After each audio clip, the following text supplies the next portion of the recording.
Kay nakalakat na nga ako ni estudyante, asikasuhon ko naman ang akon mga alaga. Pero syempre before ko sila asikasuhon, ang guya ko ani ang asikasuhon ko, no?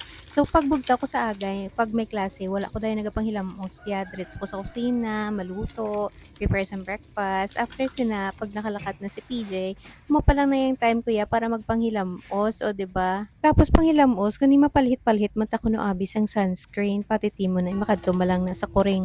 Amo ni nga akong routine kon aga pag nakalakat na si PJ, nakapahilamos na ko, wala pa ko nakapangapi ha, diretso ko na din sa kuringan, 'di ba? Disney princess pero gapang hakop ta ika kuring. Ambot yan ya, sila na bala hindi man ko mahilig sa mga amo ni, pero subong ya pag nadula sila dumahibi na ko. Imagine na bala hambal ko isa lang ay subong anom na sila ya. So everyday amo ning ginaubra ko sa ila, ginalimpyuhan kong ila nga eyes gamit ni ang eye wipes. So pwede man ni gamitin sa dogs, pwede man sa cats. Putang ko na lang sa comment section ang link kung gusto nyo man. Na amo na siya everyday, limpyuhan nato ng ilang nga mga eyes. Kaya nagaparilit na ng ilang mga muta-muta. Tapos, ginagamit ko man sa ears nila. So, limpyuhan ng eyes, tapos ang ears. Kung gabi din ni sila sa cat yung nagasleep, kay ginabuyan na mo ng amo niya German Shepherd nga dog.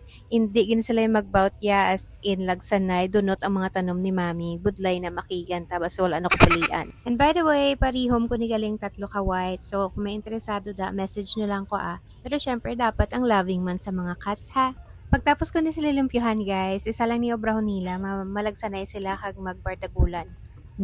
Tapungulay di tapungulay to. 'Di ba? Hindi lang tapungulay sa tao lang pati sa mga cats, miyara man. Pero amo lang ning tapungulay nga ma-enjoy ka kalantaw. Tiyan mo lang na anay boss naman.